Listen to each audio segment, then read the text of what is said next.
পরম প্রেমময় যুগপুরুষোত্তম শ্রী শ্রী ঠাকুর অনুকূল চন্দ্রের রাতুল রাঙা চরণে জানালাম আমার শতকোটি দণ্ডবৎ প্রণাম। আমার ভক্ত প্রাণদাতা ভাই বোন মা সকলকে জানালাম জয় গুরু।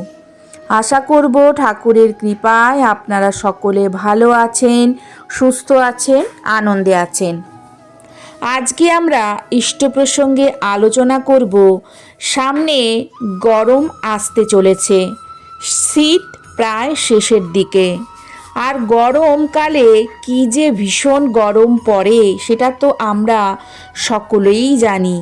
জীবনটা যেন ব্যতিব্যস্ত হয়ে ওঠে অতিরিক্ত গরমে।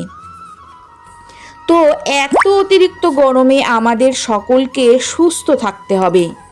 গরমকালে আমাদের খাওয়া দাওয়াটা আমাদের ঠিক রাখতে হবে। এই সময় আমাদের শরীর যদি অসুস্থ হয় তা সারাতে কিন্তু অনেকটা সময় লেগে যাবে। তাই সেই অবস্থাতে আমরা যাবই না। আগে থেকে যদি আমরা সাবধানতা অবলম্বন করি সেই পরিস্থিতিতে আমাদের পড়তেই হবে না কখনো। তো যাই হোক, গরমের সময় আমরা সাধারণত দুটি রোগে ভুগি। এক হচ্ছে পেটের সমস্যায় ভুগতে হয়।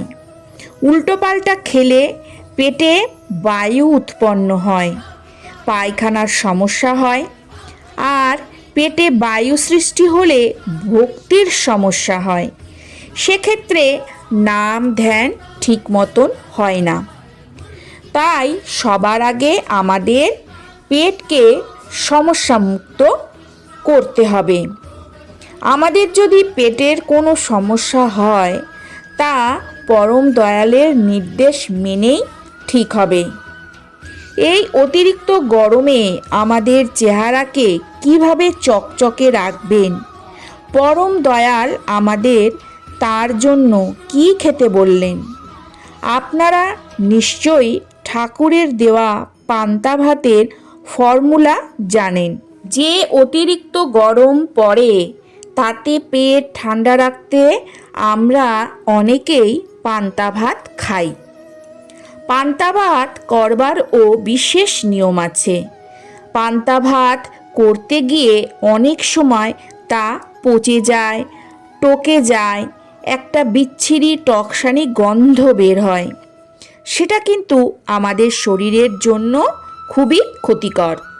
পরম দয়াল শ্রী শ্রী ঠাকুর যেভাবে পান্তা ভাত করতে বলেছেন ঠিক সেইভাবেই কিন্তু আমরা পান্তা ভাত করব। সেই ফর্মুলাটা মেনেই আমাদের পান্তা ভাতটা তৈরি করতে হবে। তিনি আমাদের মাটির হাঁড়ি কিনতে বলেছেন। একটা সাদা কাপড় দিয়ে হাঁড়ি ঢেকে দিতে বলেছেন। ভাত যখন তৈরি করবেন ভাতটা যেন একটু শক্ত হয়, বেশি নরম যেন না হয়, তাহলে ভাতগুলো গলে যেতে পারে। সেই ভাত খেয়েও মজা পাবেন না। পান্তা ভাত তৈরি করে সেটাকে মাটির হাঁড়িতে রেখে তাতে একটু জল দিয়ে, জলটা একটু বেশি করেই দেবেন, তারপর 12 ঘন্টার জন্য ওই হাঁড়ির মুখটা একটা সাদা কাপড় দিয়ে বেঁধে দেবেন। মাটির হাঁড়িতে পান্তা ভাতটা তৈরি করলে পেট ঠান্ডা হয়। পরম দয়াল আমাদের মাটির হাঁড়িতে খাবারটা তৈরি করতে বললেন। তৈরি করা খাবারটা মাটির হাঁড়িতে ঢেলে রেখে দেবেন সারা রাত, তারপর সকালে উঠে খাবেন। এই আমানির জল খেলে যারা খুব রোগা তারা মোটা হতে পারে। এটা কিভাবে খাবেন না, পান্তা ভাতের সাথে একটু সর্ষের তেল, লবণ, কাঁচা লঙ্কা ও একটু লেবু নিতে বলেছেন পরম দয়াল। এই আমানির জলকে পরম দয়াল শ্রী শ্রী ঠাকুর সর্বরোগ হরহরি বললেন। আমাদের শরীরের উজ্জ্বলতা সব দিন টিকিয়ে রাখার জন্য যৌবনকে স্থির করবার জন্য ঠাকুর আমাদের কি কি খেতে বললেন, কেমনভাবে খেতে বললেন? শরীর ও মনের মধ্যে রয়েছে নিবিড় সম্পর্ক। মনে কোনো কুচিন্তা বা আজে বাজে চিন্তা এলে আমাদের শরীর মুখের উজ্জ্বলতা নষ্ট হয়ে যায়। সবসময় আমাদের ভালো চিন্তা করতে হবে, যার প্রভাব আমাদের শরীর ও মনের উপর পড়বে। পরম দয়াল শ্রী শ্রী ঠাকুর শরীরকে চকচকে করবার জন্য, সারা জীবন যৌবনকে টিকিয়ে রাখবার জন্য, পেটের সমস্যা ঠিক করবার জন্য কি করতে বললেন? শচীনদার সঙ্গে ঠাকুরের কথোপকথন চলছে। একবার শচীনদা ঠাকুরকে বলছেন, অতুলদাকে আমার থেকে যুবক দেখায়। শ্রী শ্রী ঠাকুর বলছেন, আপনিও কম ইয়াং না। ঠাকুর বলছেন, আমি একেবারেই গেছি। শচীনদা বলছেন, এখানে বনমালী ঘোষের কাছে ভালো ঘি পাওয়া যায়, সেটা খেতে পারি? শ্রী শ্রী ঠাকুর বলছেন, হ্যাঁ। দইয়ের থেকে যে মাখন তোলে তা জ্বালিয়ে যে ঘি হয় সেটা ভালো। আর ঘোল খাওয়ার যদি ব্যবস্থা করতে পারেন তো খুব ভালো। ঘোল অমৃতপম। প্রত্যেক দিন সকালে উঠে 1 গ্লাস ঘোল খাওয়ার ব্যবস্থা করলেই পারেন। আয়ুর্বেদে বলে ঘোল অমৃতপম। তারপর সামনে উপবিষ্ট বিজয়দাকে নিয়মিত ঘোল খেতে আদেশ করলেন। বিজয়দা বললেন, সকালে জল ও রাতে দুধ খাচ্ছি, দুপুরে ঘোলটা হয়নি। শ্রী শ্রী ঠাকুর বললেন, করিস নে কেন? করলেই হয়, তাতে ওই বনমালী রোগ উপমিত হয়, তাতে আমাদেরও কাজ হয়। বৃদ্ধা রমেনের মা এতক্ষণ বসেছিল, এবার উঠে বলল, ঠাকুর আমি যাচ্ছি। শ্রী শ্রী ঠাকুর বললেন, রমেনের মা যদি দুপুরে ঘোল খাবার ব্যবস্থা করে তাহলে ওর যৌবন একেবারে ফুটে বেরোবে। তারপর আবার বিজয়দাকে লক্ষ্য করে বললেন, বিজয়, ইচ্ছে করলে খেতে পারিস, একটু নুন দিয়ে খাওয়া লাগবে। বিজয়দা বললেন, কতটুকু খেতে হয়? শ্রী শ্রী ঠাকুর বললেন, এই 1 গ্লাস, বেশি না। এই আমার গ্লাসটা দেখাতো। রেনুমা গ্লাসটা দেখিয়ে দিলেন। গ্লাসটা দেখিয়ে বললেন, এই রকম।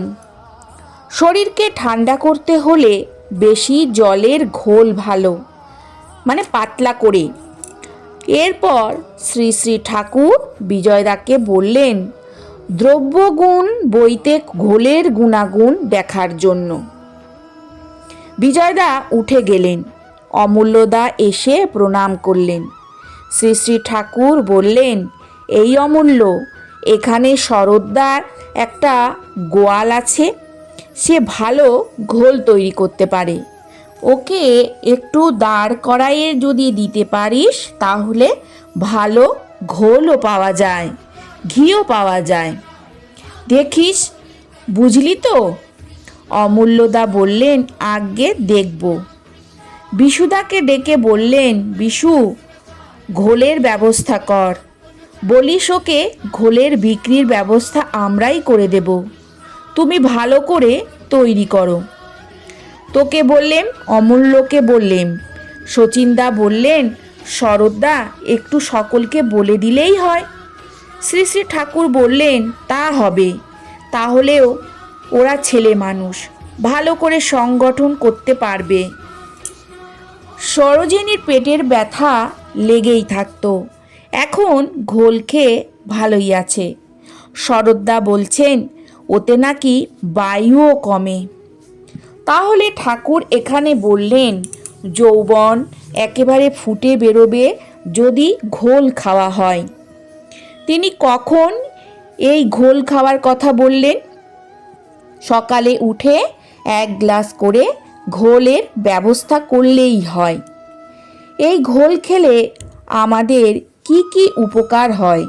আমাদের পেট ঠান্ডা হয়, পেটের যে কোনো সমস্যা সারে, শরীরের উজ্জ্বলতা বাড়ে, যৌবন তার স্থির হয়, যৌবন ফুটে বেরোয়।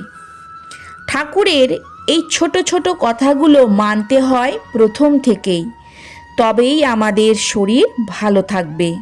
শরীর খারাপ করে তারপর নীতিগুলো মেনে কোনো লাভ না হলে পরে ঠাকুরের নামে দোষ দিলে লাভ নেই। এই যে গরম আসছে, পান্তা ভাতের জল প্রত্যেকেরই খাওয়া উচিত। এতে করে ভিটামিন সি থাকে। অবশ্যই তৈরি করতে হবে এমন করে যাতে করে শরীরে বায়ু উৎপন্ন না হয়। পান্তা ভাতের জল খাওয়া, ভাতের পাতে তিল খাওয়া, প্রতিদিন সকালে ব্যায়াম করা, এগুলো ঠিকঠাকভাবে করলে আমাদের শরীর ভালো থাকে, যৌবন টেকে। ঠাকুর বললেন প্রতিদিন সকালে ঘোল খাওয়ার কথা। ঘি, তিল, কাঠবাদাম এগুলোও কিন্তু আমাদের ঠাকুর খেতে বলেছেন। প্রতিদিন ঘাম জড়িয়ে ব্যায়াম করলেও কিন্তু শরীরের মেদ ঝরে। আমাদের উদ্দেশ্য একটাই থাকবে যে আমাদের ঠাকুর বলেছেন আমি সুন্দরটা ঠাকুরের জন্যই হব, ঠাকুর তাতে খুশি হবেন। এই ভাব নিয়েই আপনি সুন্দর হওয়ার চেষ্টা করুন, সুস্থ থাকবার চেষ্টা করুন। আজকের আলোচনাটা এখানেই শেষ করছি। আশা করব আজকের আলোচনাটা আপনাদের ভালো লাগবে। যদি ভালো লাগে তাহলে অতি অবশ্যই একটা লাইক করবেন, কমেন্ট করবেন, বেশি বেশি করে শেয়ার করবেন। কালকে আবারও আরেকটি নতুন ঠাকুরের তথ্য নিয়ে হাজির হব। সবাই ভালো থাকুন, সুস্থ থাকুন, সাবধানে থাকুন, আনন্দে থাকুন। ঠাকুরের কাছে এই প্রার্থনা করি, ঠাকুর সদা সর্বদাই যেন আপনাদের ভালো রাখেন, সুস্থ রাখেন, আনন্দে রাখেন। জয় গুরু, বন্দে পুরুষোত্তমম।